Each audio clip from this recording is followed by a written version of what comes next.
CM ಆಗಿ ಅಧಿಕಾರದ ಗದ್ದುಗೆ ಏರಿರುವ ಡಿಕೆ ಶಿವಕುಮಾರ್ ತಮ್ಮ ಕ್ಷೇತ್ರದ ಜನರಿಗೆ ಇಂದು ಕೃತಜ್ಞತೆಯನ್ನ ಸಲ್ಲಿಸಿದ್ದಾರೆ.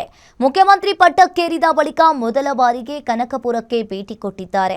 ಜನರ ನಡುವೆ ನಿಂತು ನಾನು ನಿಮ್ಮ ಮನೆ ಮಗ, ನಿಮ್ಮೊಂದಿಗೆ ಸದಾ ಇರ್ತೀನಿ ಎನ್ನುವ ಸಂದೇಶವನ್ನ ರವಾನಿಸಿದ್ದಾರೆ.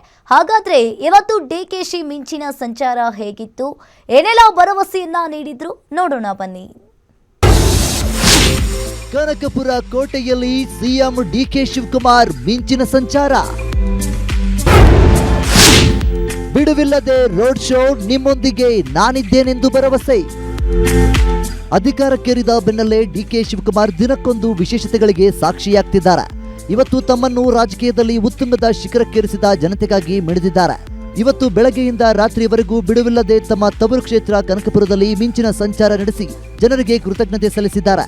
ಬೆಳಗ್ಗೆಯೇ ಝೀರೋ ಟ್ರಾಫಿಕ್ ತಪ್ಪಿಸುವುದಕ್ಕಾಗಿ ವಿಧಾನಸೌಧದಿಂದ ರೇಷ್ಮೆ ಸಂಸ್ಥೆವರೆಗೆ ಮೆಟ್ರೋದಲ್ಲಿಯೇ ತೆರಳಿದರು. ಮೆಟ್ರೋದಲ್ಲಿ ಪ್ರಯಾಣ ವೇಳೆ ಜನರೊಂದಿಗೆ ಆತ್ಮೀಯವಾಗಿ ಬೆರೆತು ಮಾತುಕತೆ ನಡೆಸಿದರು. ಸಿಲ್ಕ್ ಇನ್ಸ್ಟಿಟ್ಯೂಟ್ನಿಂದ ಕನಕಪುರಕ್ಕೆ ಕಾರಿನಲ್ಲಿ ಸಿಎಂ ಡಿಕೆ ಶಿವಕುಮಾರ್ ಪ್ರಯಾಣ ಬೆಳೆಸಿದರು. ಬೆಂಗಳೂರು ದಕ್ಷಿಣ ಜಿಲ್ಲೆಯ ಹಾರೋಹಳ್ಳಿಗೆ ಆಗಮಿಸಿದ ಸಿಎಂ ಅವರನ್ನ ಶಾಸಕ ಇಕ್ಬಾಲ್ ಅದ್ದೂರಿಯಾಗಿ ಸ್ವಾಗತಿಸಿದರು.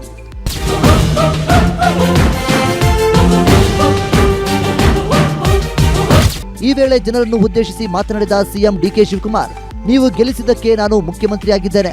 ಮುಖ್ಯಮಂತ್ರಿ ಆಗಿದ್ದರೂ ನಾನು ನಿಮ್ಮ ಸೇವಕ. ನಿಮ್ಮೆಲ್ಲರ ಆಶೀರ್ವಾದದಿಂದ ನಾನು ಸಫಲನಾಗಿದ್ದೇನೆ. ನಿಮ್ಮ ಏನೇ ಸಮಸ್ಯೆಗಿದ್ದರೂ ನಮ್ಮ ಮನೆಯ ಬಾಗಿಲು ತೆರೆದಿರುತ್ತೆ. ನಿಮ್ಮ ಸಮಸ್ಯೆಗಳಿಗೆ ಪರಿಹಾರ ನೀಡುತ್ತೇನೆ ಎಂದರು. ನನ್ನ ಮೇಲೆ ವಿಶ್ವಾಸ ಇಟ್ಟು ಇಕ್ಬಾಲ್ ಹುಸೇನ್ರನ್ನ ಗೆಲ್ಲಿಸಿದ್ದೀರಿ. ಇಕ್ಬಾಲ್ ಹುಸೇನ್ ಹೆಸರಿಗೆ ಮಾತ್ರ, ರಾಮನಗರಕ್ಕೆ ನಾನೇ ಶಾಸಕ ಎಂದು ಹೇಳಿದ್ದಾರೆ. ಇವತ್ತು ಇಕ್ಬಾಲ್ ಹುಸೇನ್ ಇಲ್ಲಿ ಹೆಸರು ಮಾತ್ರ MLA, ನಾನೇ ಈ ಹಾರೋಹಳ್ಳಿ ರಾಮನಗರಕ್ಕೆ ನನ್ನ ಮೇಲೆ ವಿಶ್ವಾಸ ಇಟ್ಟು ನನ್ನ ಮಿತ್ರರಾದಂತಹ ಇಕ್ಬಾಲ್ ಹುಸೇನ್ ಅವರಿಗೆ ನಿಮ್ಮ ಸೇವಕರಾಗಿ, ನನ್ನ ಪ್ರತಿನಿಧಿಯಾಗಿ ನೀವೆಲ್ಲ ಸ್ವೀಕಾರ ಮಾಡಿದ್ದೀರಿ. ಯಾವುದೇ ಜಾತಿ ಇಲ್ಲ, ನಮ್ಗೆ ಯಾವುದೇ ಧರ್ಮ ಇಲ್ಲ. ನಾನು ಇವತ್ತು ಕೂಡ ಇಲ್ಲಿ ಏನು ಪ್ರತಿನಿಧಿಯಾಗಿದ್ದೀನಿ, ಪಕ್ಷದ ಎಲ್ಲ ಕಾರ್ಯಕರ್ತರಿಗೆ ನಿಮಗೂ ಕೂಡ ಹೇಳ್ತಾ ಇದ್ದೀನಿ, ಸಿಕ್ಕ ಅವಕಾಶವನ್ನ ನಿಮ್ಮ ಬದುಕಿನಲ್ಲಿ ಬದಲಾವಣೆಯನ್ನು ಮಾಡಿಕೊಡ್ಲಿಕ್ಕೆ ನೀವು ಉಪಯೋಗಿಸಿಕೊಳ್ಬೇಕು. ಇದಷ್ಟೇ ಅಲ್ಲ, ಹಾರೋಹಳ್ಳಿ ಅಭಿವೃದ್ಧಿಗೆ ಪ್ರತ್ಯೇಕ ಮೀಟಿಂಗ್ ಮಾಡುತ್ತೇನೆ. ಕನಕಪುರದಲ್ಲಿ ಶೀಘ್ರದಲ್ಲೇ ಮೆಡಿಕಲ್ ಕಾಲೇಜು ನಿರ್ಮಾಣಕ್ಕೆ ಶಂಕುಸ್ಥಾಪನೆ ಮಾಡುತ್ತೇವೆ.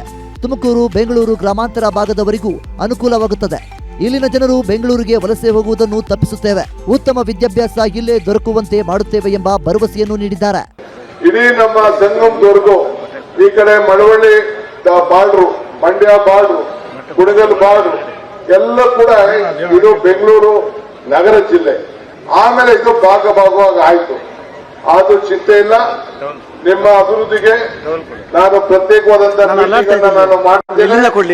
ಇಲ್ಲಿ ಏನಾಗಬೇಕು ನಾನು ಹೇಳ್ತೇನೆ. ಎಲ್ಲ ಬಡವರಿಗೆ ಇದೊಂದು ದೊಡ್ಡ ನಗರವಾಗಿ ಹಾರೋಹಳ್ಳಿ ಬೆಳೀತಾ ಇದೆ. ಇನ್ನು ಮುಂದಕ್ಕೆ ಏನಾಗ್ತದೆ ಅಂತ ನಾನು ಹೇಳಕ್ ಹೋಗುದಿಲ್ಲ. ನಿಮ್ಗೆಲ್ಲ ಆಸ್ಪತ್ರೆಗೆ ಒಂದು ಒಳ್ಳೇದಾಗಬೇಕು ಅನ್ನೋ ದೃಷ್ಟಿಯಿಂದ ಆವತ್ತು ನಾನು ಮೆಡಿಕಲ್ ಎಜುಕೇಶನ್ ಮಿನಿಸ್ಟರ್ ಆದಾಗ ನಮ್ಮ ದಯಾನಂದ ಸಾಗರ್ ಯೂನಿವರ್ಸಿಟಿ ಅವ್ರ ಮಾತಾಡಿ ಅವ್ರಿಗೆ ಪರ್ಮಿಷನ್ ಕೊಟ್ಟು ಇಲ್ಲಿ ಅವ್ರದ್ದು ಮೆಡಿಕಲ್ ಕಾಲೇಜ್ ಆಯ್ತು. ಇನ್ನೊಂದು ತುಗುಡಿದ್ದವು ತಿಂಗಳಲ್ಲೇ ಬಂದು ಅಲ್ಲಿ ಭೂಮಿ ಪೂಜೆಯನ್ನ ಮಾಡಿ ಒಂದು ಹೊಸ ಮೆಡಿಕಲ್ ಕಾಲೇಜನ್ನ ಕನಕಪುರದಲ್ಲಿ ಪ್ರಾರಂಭವನ್ನ ಮಾಡ. ಎಲ್ಲಿ ನೋಡಿದ್ರು ಜನಸಾಗರ, ಹಬ್ಬದಂತೆ ಸಂಭ್ರಮ ಸಡಗರ. ಕ್ಷೇತ್ರದುದ್ದಕ್ಕೂ ಜೈಕಾರ, ನೆಚ್ಚಿನ ನಾಯಕರಿಗೆ ವಿಶೇಷ ಹೂವಿನ ಹಾರ. ಬೆಂಗಳೂರು ದಕ್ಷಿಣ ಹಾಗೂ ಕನಕಪುರ ಕ್ಷೇತ್ರದುದ್ದಕ್ಕೂ ಇವತ್ತು ಹಬ್ಬದ ಸಂಭ್ರಮ ಜೋರಾಗಿತ್ತು. ಕ್ಷೇತ್ರದ 20ಕ್ಕೂ ಹೆಚ್ಚು ಗ್ರಾಮ ಪಂಚಾಯಿತಿಗಳ ವ್ಯಾಪ್ತಿಯಲ್ಲಿ ಡಿಕೆಶಿ ಕ್ಷೇತ್ರದ ಮತದಾರರಿಗೆ ಕೃತಜ್ಞತೆ ಸಲ್ಲಿಸಿದ್ರು. ಈ ವೇಳೆ ಸಾಗರದಂತೆ ಬಂದ ಅಭಿಮಾನಿಗಳು, ಕಾರ್ಯಕರ್ತರು ವಿಶೇಷ ಹೂವಿನ ಹಾರಗಳನ್ನ ಹಾಕುವ ಮೂಲಕ ಅಭಿನಂದನೆ ಸಲ್ಲಿಸಿ ಸಂಭ್ರಮಿಸಿದ್ರು. ಕ್ಷೇತ್ರದ ಜನರಿಗೆ ಕೃತಜ್ಞತೆ ಸಲ್ಲಿಸುವುದರ ಜೊತೆಗೆ 2028ರ ಚುನಾವಣೆಗೆ ಈಗಿನಿಂದಲೇ ಡಿಕೆ ಶಿವಕುಮಾರ್ ಕಹಳೆ ಮೊಳಗಿಸಿದ್ದಾರೆ. SIR ಪ್ರಕ್ರಿಯೆ ವಿಚಾರವಾಗಿ ಧ್ವನಿ ಎತ್ತಿರುವ ಡಿಕೆಶಿ ಮತದಾರರಲ್ಲಿ ಜಾಗೃತಿ ಮೂಡಿಸುವ ಕೆಲಸ ಮಾಡಿದ್ದಾರೆ. ವೀರೇಶ್ ದಾನಿ, political bureau, guarantee news, Bengaluru.